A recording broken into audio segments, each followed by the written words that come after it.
Setu, dodon me vid a redadegik neuze an dar voud a ouzet da goulz a redadek amañ e gwenet. Ar wech kenta ma oa bodet kemen a vugale ben ar fin o redek vid ar brezhoneg hag evel malavare Gérald un an eus are a ravardro a redadek, un an eus ar gwechou kenta ma oa kemen a dud o redek ie vid a redadek ben ar fin. Ha peta zigaz gwelet just a war kemen a dud o redek. Me gav din amañ e pouezus dija vid tiker gwenet. Gwelet eus kemen a dud ben ar fin skoliatet e gwenet puger ker zolard e o gwenet un an ar c'herioù e l'er ver brasan hiver a vugale skoliatet e brezhoneg veke gwelet gwechbet. Hag amañ ben ar fin e oan digare de welet hag e oa ouzpen ur bern skolioù o tont eus kuminioù tro-dro gwenet neuze e rae gwire un hivermad a dud a ze bar dro pem kan an terkan, c'hwer-kan. Hag a oa laouen ar vugale da vont de redek. Laouen tre oan me gav din ebe santet gant dud hag ur pentra eo un doare da vrouda aneo da vont pelor ouzpen gar brezhoneg. Gwelet ez eus bugaleal e skolioal e klasoual o teski brezhonegi ez un dra pouezus vite. Ha neuze vugale, laouen ur? Ya! Aske, peta hor deus d'ober amañ. Redadek?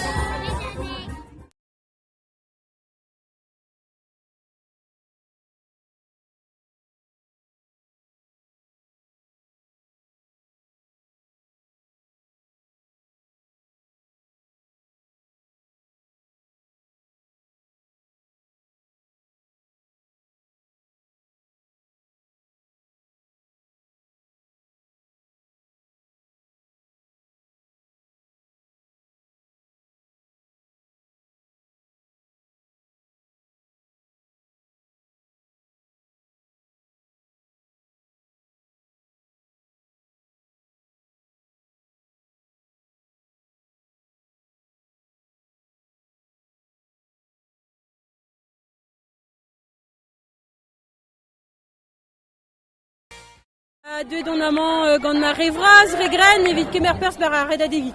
Redadegik, Ha neuze pet bugel? Tri war nugen. Tre war nugen? Peta oa ouzet amañ war ar blasen? Amañ da genta an digouet gant ar skolioal evit debri ar piknik. Ar ler on bet betek plasen an plasen a ze kreisker gwenet or ortoz ar e kentanderez a zigasedeon an ar vaz test a ze evit ber ar redadek. Hag ar ler digouet amañ oa narvest gant ar strollad de Balafen.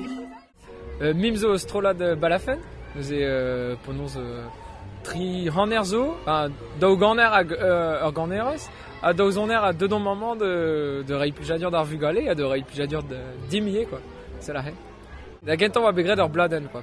Pe war blaso, quand zonio a bepserd ou d'ar vugale, brezhoneg hag galo, hag ache, pe war miso, on eus jonget pe ne bet mijouzo, la kaze war leuren, quoi. Hag on labourad ouit ze, a ze an tervet kwech e kinigom a c'hant a bladen balafent d'ar vugale hag evit ar redadek ze brao, en d'ar vou brao e d'orze, quoi.